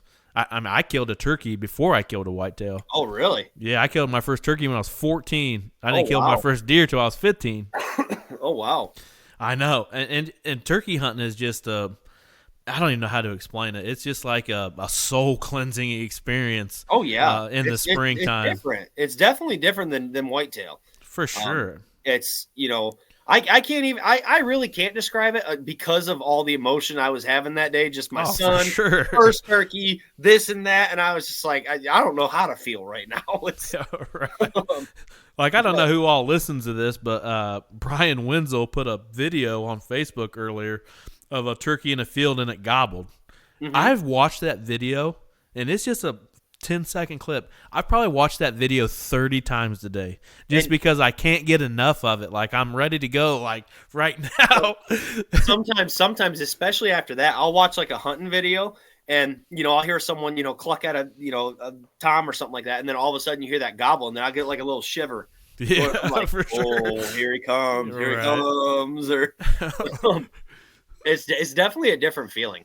For sure. And it's something I wouldn't trade it. No, not at all. And that's why I think I get so bugged out on the turkeys, man, because just that feeling, and I've gotten to share some really cool hunts with some really cool people. Mm-hmm. Like I can remember being in Kentucky when I was a little bit older. I'd say 24, 25, somewhere in there in Kentucky, turkey hunting with my grandpa in the hills and hollers, and we had he's a little bit older. He couldn't really sit much in a turkey chair like I could. So we just had like this little camo bucket. Mm-hmm. And this hen, me and him are like 2 trees apart. And this hen walked right in between us. And I can just remember the look on his face. And then she kind of walked off or whatever. He's like, man, that was so cool. Like he could have reached out and almost touched her. You know what I mean? Yep. It was just kind of cool to share those special moments with somebody. You know what I mean? Hunting in general, and I think that's why I love being behind the camera as much as I am, because I love filming those things for other people, getting to see the looks on their face and stuff. Oh, man, yeah. Like seeing my buddy shoot a deer or something like that. It's like, it's almost like I shot the deer. I'm just, you get so excited about that for them. And it's like, I don't understand some people that, couldn't get excited about it. It's, and I'm looking to make more memories with my son this year, because this year I bought one of those 3-sided blind that you could like see through the whole thing. So that way he can see because the last one we used was just a blind that had just the windows, and he's 6 years old, like I said. So unless he's standing up, he can't really see out everything. So I got him one of them see-through blinds we're gonna try this year, so he can see everything that's going on around him. You should check out. I don't know if you've seen them or not, but they're called Nukem blinds. So you pull like these poles out on the side and put it together, kind of like tent poles. And then the one comes up in the middle, and you can adjust how wide it is, how tall and wide it is. Oh, and it's really? got 2 windows built into it. It's kind of a game changer, really, especially for even filming too, because I can see out of one, and then I have like the lens protector to my camera like stuck through the hole of the other one, and even if I move the camera, like the whole thing moves. Oh, no kidding. Yeah, it's pretty sweet. I mean, like I said, even if you're just sitting in like a camping chair, you can have it adjusted where even as long as they weren't directly behind you, you're like camoed in and you're good. Oh, nice. You said Nukem blinds? Nukem blinds, check it out. And they have, I wish they had original Bottomland, but they have the new Bottomland on there. Oh, the new one? That's the one I got. I'm not a fan. I'm more of the OG. I'm the OG too, for sure. And I was actually just texting Zach Sloan about this earlier because, all the greenleaf stuff came out from Blocker for turkey hunting from the Finisher series. Why didn't they release greenleaf last year? Like, I bought the whole setup. And I'm going to buy it again this year. Not only, I'm a supporter, but I also like to have multiples of everything. So for sure, I'm going to buy it. I would have released that last year. I like it, and I like the fact that even though they're releasing it this year, they did come out with a lighter weight pant as well. Yeah. But I wish they'd released it last year. I'd have bought it. I'm going to buy it anyway, and they know it. That's why they did it. Right. I'm going to buy actually going to buy the lighter weight pant in the Bottomland like I have. Yep. So I have 2 pairs of pants because you never know what can happen, or just one being dirty or whatever. But I think and they may be upset with this, I'm just going to buy a greenleaf hoodie. I may use the hoodie somewhere along the line. I mean, you can put it on with the rest of your OG Bottomland, and it's really not going to like stand out. Like, no, because basically greenleaf is OG with green leaves in it, right? That's what I thought too, kind of. I think they look very, very similar, so I think that's what it is. Yeah, I think so too. And if it's just your torso up that's got the green leaves on it, may work out. Yeah. I do like those custom gloves, though. I really like that. And another thing I liked about their turkey gear, regardless of the the camo pattern, is that Finisher series that they came out with. I like the cuffs to where the ticks and stuff can't on your legs. Sure. They can't get up your legs and down your arms and everything. I really like that feature that they put on there because I know it saved me last year because ticks were bad. Yeah, ticks were bad last year. I'm not going to lie. I don't have – that's why I bought the lightweight pant. I didn't have the Finisher pants. I can't remember what it is, but it's like the early season setup for deer hunting. Oh, yeah. I had the Bottomland pants of those, so I just went – that's what I put it on. They had like the – yeah, like the Knockout or the Angatech or something that. Whatever that is. But in Bottomland, I mean, I did have a yellow blocker symbol on my thigh, but if a turkey's close enough to see that blocker symbol, I'm drilling it. Yeah. Well, and if you're sitting in a blind, they're never going to see that blocker symbol, so. Right. For sure. That's something they could release that they maybe not have thought of. Most people that want to hunt turkeys out of a blind, they don't want to wear camo. They want to wear black. That's you could do like a black Finisher hoodie, and it'd probably be badass. I told them I've said this before, and I'll say it again. But I told them, I said, release this hoodie, make this the Finisher thing, but do a blackout. So like a black on black. You can do it. Oh, for sure. Do that. Black hat with the Finisher. Oh, the camera's throwing me off. Finisher logo, right. And it's perfect. Oh, for sure. Because absolutely, you're right. I've heard that from a few people. If they're hunting inside of a blind, especially turkeys with that eyesight, you want to be black. Yeah, you want to be blacked out. You don't want to see a silhouette of somebody in there. Yeah. I don't really turkey hunt that much out of a blind, but when I do, I'm wearing black. Actually last year I wore the like the fleece jacket. I wore it inside the blind. Yeah, this year. I'm gonna do both. When I'm by myself, I don't go in the blind. I'm out on like against a tree or something like that. Off in some thick stuff, aiming at a field or something. But I mainly do it with my son, just because I Oh, have for a sure. feeling if he's out of the blind, he's gonna move or something when the time he shouldn't. And I don't need that to happen. All right. No, I completely understand that for sure. Yeah. So, a question that I've asked, I think I've only asked it once. This would be the second time. It's from another podcast. I'm naming them. I did last time. It's from the Hunter's Advantage podcast, Christian Babcock. But they came up with this question. It's a Mount Rushmore of hunting guys, basically. So you got a YouTube guy, a podcast guy, a TV guy, and a wild card. So I'm going to ask you, who's on your Mount Rushmore as far as hunting guys? And we'll start with YouTube. Who's your Mount Rushmore? YouTube, Mount Rushmore. There's it's hard because my YouTube guys are the hunting public.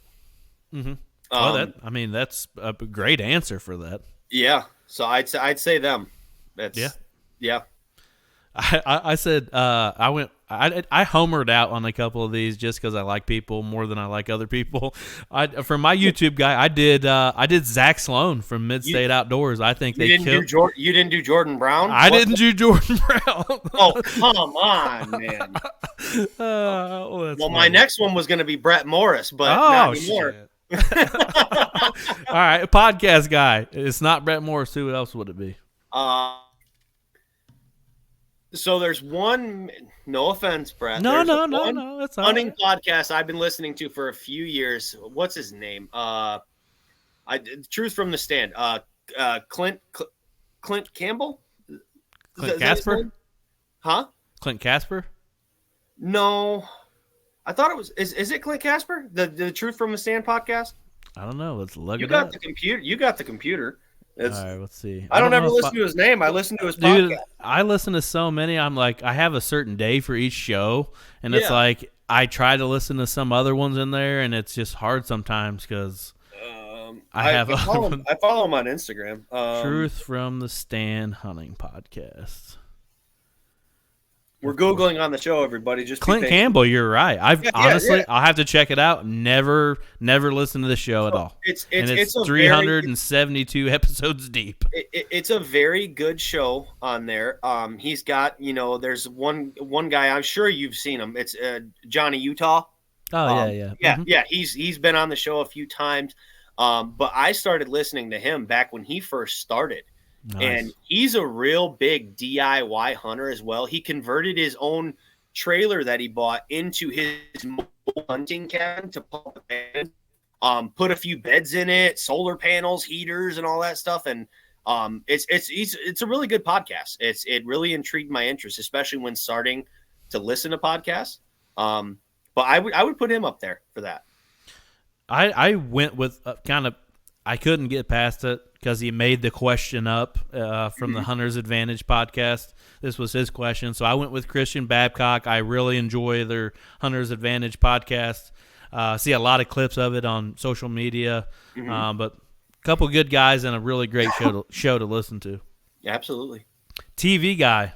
This is a no-brainer for me, and it's probably a no-brainer for you too. It actually is. It actually is a little bit because I've got so many people that I watch, right. And I try and stay loyal, but I can't because they represent a different company. That happens. I don't represent anybody, so I say stay loyal. That's just personal feeling. Stay loyal, right? But Michael Waddell. The reason why I say that's a tough one for me is because I grew up watching the Monster Bucks, and that's exactly. You've got Michael Waddell. You've got, oh damn, I might want to change it. I forgot his name first. I didn't forget his name, but I forgot because when I think about that, I think about so many people. Tyler Jordan or Bill Jordan. No, it'd be between Michael Waddell and Nick Munt, to be honest. Okay. Just because I grew up watching a lot of the Bone Collector, and I've watched a lot of those guys. Hell, it's T-Bone. Right. Then it's Bill Jordan. Then you got all right. those guys. Oh God. Let's just stick with Michael Waddell. This one was like the easiest one for me. Really? Stan Potts. Oh wow! Yeah, I, you know I what? You actually said that in our yeah, last episode, when we were talking about that. yeah, stand Um, pots, yeah. and I'm not comparing myself, quotation marks with my fingers, to Stan Potts, but my buddies think I act a lot like him once I shoot a deer, because I just go bananas and hold on a second, folks, give me a second, like, I don't know, I just have so much emotion Oh into yeah. when I kill something. They say that I act like Stan Potts. Yeah. Shaking. Oh, I get fired up. My buddies think I act like Michael Waddell too, but the deer are like not even half the size. Right. A much smaller deer. Yeah. My biggest is like Stan Potts' smallest. This is the kicker though. Wild card for your Mount Rushmore. Wild card as in just anybody? Yep, anybody and anybody. Myself. There you go. That's fun. Gosh. I don't know. If I could just pick anybody? Anybody. It could be your personal hero, or whatever, you know what I mean? My personal... Or whatever. I didn't base it off of that. I'm just saying it could be a nobody that nobody's ever even heard of in their entire life. Yeah. Because most people have heard of some YouTube guys and podcast guys, TV guys. I don't know his name. So this is a guy I ran into on public land. I was by myself. This was about, let me see, 12 years ago, maybe, give or take. I had tried public land, and it's just some old guy that was out there. And, he was in his camo and stuff. This was during archery season, and he was still out there. He was 71 years old, and he's got a compound bow. That's awesome. 71, and he's pulling back a 50-pound compound bow. And I wish I could remember his name. It was so long ago, and I was 18, so I knew everything. Yeah, right. And it didn't mean as much now, or as much then as it does to me now. But he was one of the reasons why I'm sticking so long with a compound bow, because he said, he's like, I will do this until I no longer have this feeling. And I was just like, I knew what he was talking about, just because, I had gotten, 2 deer at that point in my life. So the feeling was still really fresh of like what it feels like to harvest your first deer.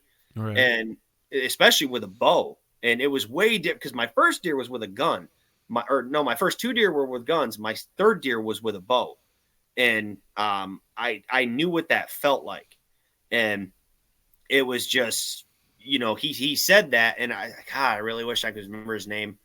I think it started with a C, but I can't remember. It was so long. All right. What the look of his face you could put up there for yourself. What I mean? Yeah. I'll put him up there. My wild card was Dan Infalt. Oh really? Yeah, I can see that. Just a public land guy that obviously he's got something figured out along the way. He may live in Iowa, but he's got something figured out. And he's actually on that Truth from a Stand show. He's on there quite a lot. Oh, really? As a guest. Oh, yeah, absolutely. Nice. I want to say it's after the first maybe 10 podcasts is when he starts to appear a little bit, but he's on there multiple times. Nice. I definitely want to check that out now. Yeah. Yeah, absolutely. Well, buddy, we're an hour and a half deep. It's I think we only went like 40-some minutes last time. We covered a little more this time. It's been fun. I'm two sissy beers in, as my wife likes to call them. I got like 3 piled up over here, I think. I would have had more, but I didn't think we were only on for 40-something minutes last time. So I was like, how long is it going to take? All right. But I appreciate you, filling in and wanting to do it again. I'm usually like a week ahead. Like I do 2 shows or 3 shows in a week, and then I'm good for like a few weeks. But it just seems like it never pans out for me anymore like that. Yep. And I had a couple people that were wanting to do one but didn't have the time tonight, and that's why I posted in our Facebook chat or whatever. As soon as I saw it, I was like, oh, me. Right. And everybody was very supportive of jumping in there and wanting to do the same thing. So I apologize to anybody listening right now, but for about the next month, you're getting nothing but Nexus Outdoors members, which there's nothing wrong about that. You know, we rep our stuff. I like it that way. You know, Absolutely. I'm surprised there isn't like a Nexus podcast or Nexus if they podcast. Could do one, I'd be on it. I'd love. Oh, for sure. You know, when we had the like the monthly contests, it seemed like they just kind of fell out. You know, we're not doing them much anymore. But last summer, spring, everybody was kind of involved with it, and I always knew that my biggest competitor was Jordan Brown. I'm like, this dude's gonna get me again. I know it. I'm gonna do it. But I put just as much effort into it as you. You know what I mean? Oh, I know you do. I mainly love doing those because it allows me to challenge myself. For sure. Just because I'm doing everything from a phone. I got so many people, especially when I started doing this. I shoot all these from an iPhone 13. Oh, look at that. There you go. There's the logo right there. I got my own logo on the back of it. There you go. There you go. I do all this from an iPhone 13 Pro Max, and I've had several people are like, how do you do that? I'm like, a $7 editing app and just doing what I like. It's, I love doing these contests. I really for do. Sure. I love doing it. And the biggest one, I think there was only what was crazy, and nothing against them or whatever, but the one that was like who got you into hunting or whatever. I think that's what it was, right? Who got you into hunting? Who got you into hunting? That's what. And that was like it was really tough for me to do because my father got me into hunting, and I don't necessarily have a relationship with my father now, which was super freaking hard to put that together. Yeah. And I had made it the day before, and I was gonna post it the last day prior to the deadline on it, and my mother-in-law passes away like the day that I made it.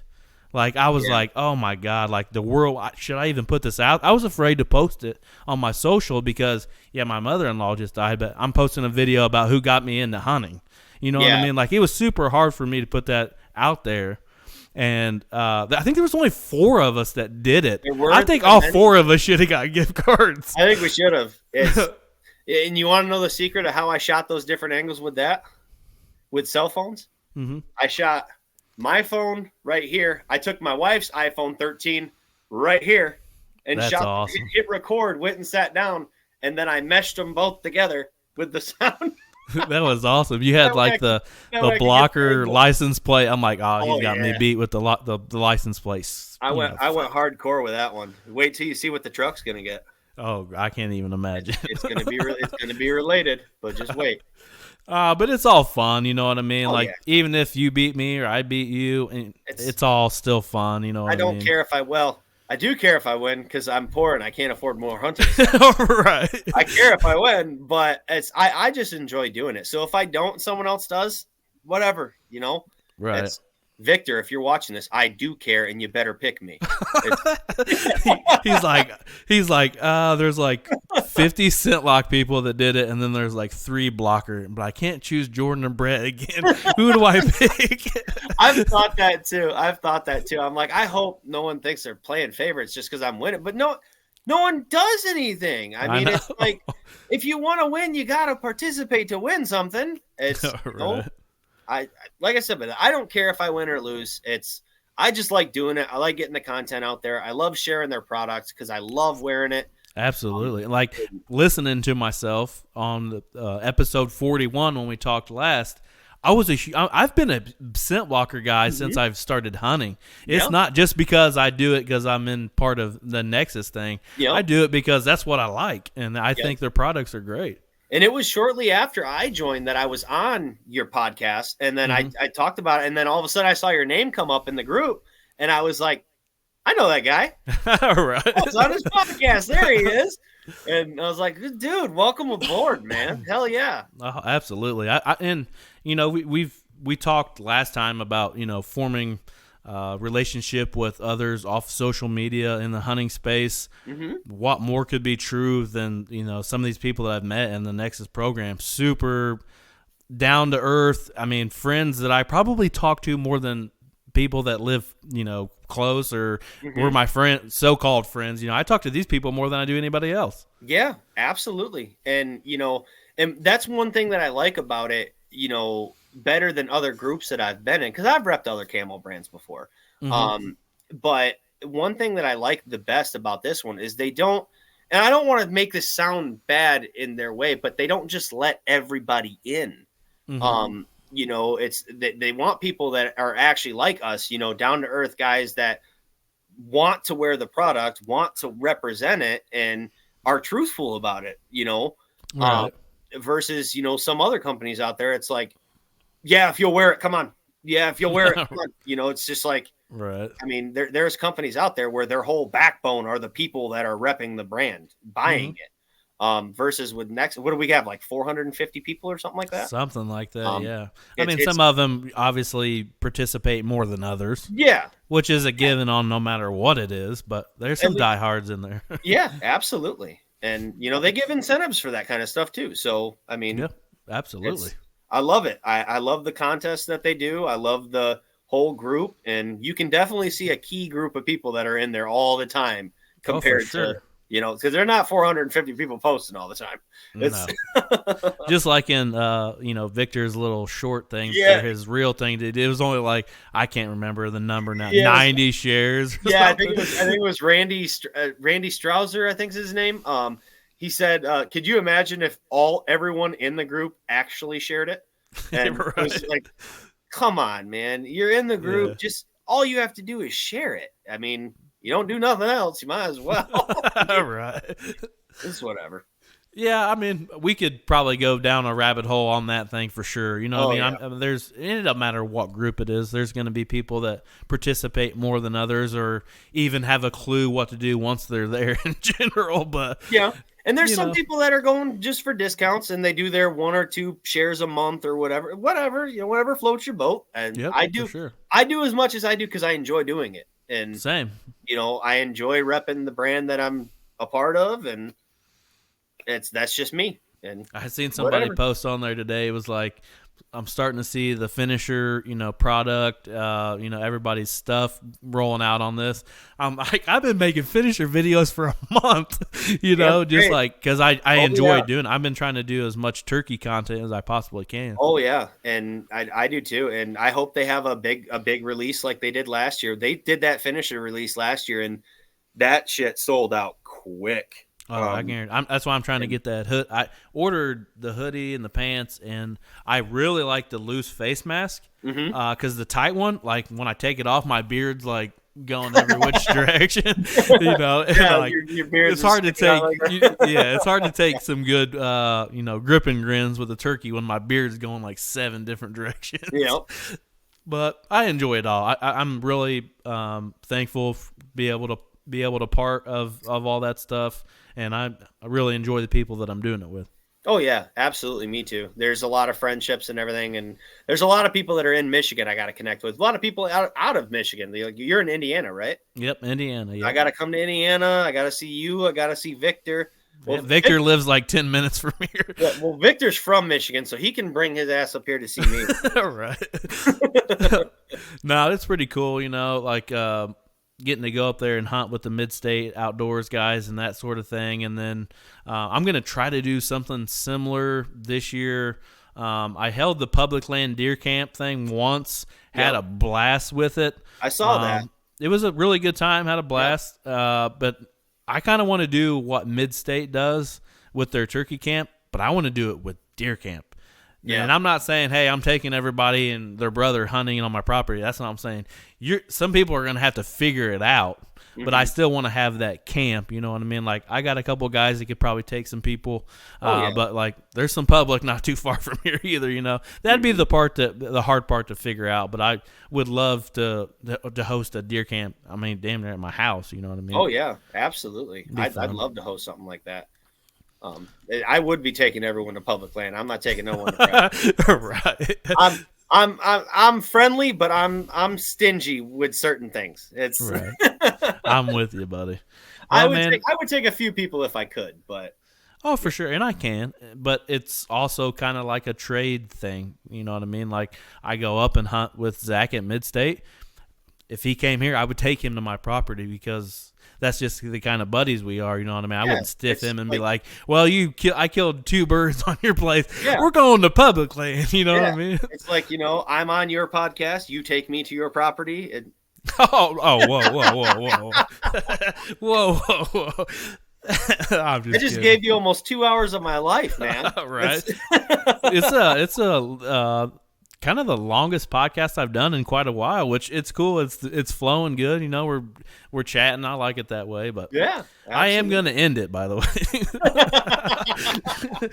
But for everybody that doesn't know you, man, throw your socials out there where they can follow along, YouTube and all that stuff. Pretty much everything. Jordan_whitetail junkie, one word. And that's on YouTube. That's on Facebook. Well, Facebook Jordan Brown, but you can find it by that tag as well. Instagram, TikTok. I'm on almost everything. I'm on Twitter. I don't use it that often, but I'm on Twitter. You can follow me anywhere and check out the new finisher series from Blocker Outdoors coming. Absolutely. The green leaf suit's nice. Oh, for sure. That green leaf suit's pretty nice. Oh, yeah. For anybody listening podcast land, thank you for listening to our hour and 45-minute podcast. Hopefully we didn't bore you too much. If you're in YouTube land, I really appreciate you an hour and 45 minutes later. But if you are, hit that like and subscribe button for us because we'd appreciate it. But go check out Jordan and his stuff. We'll be back again here next week for episode 72. Probably going to be a Nexus member. There you go. See you guys. See you guys.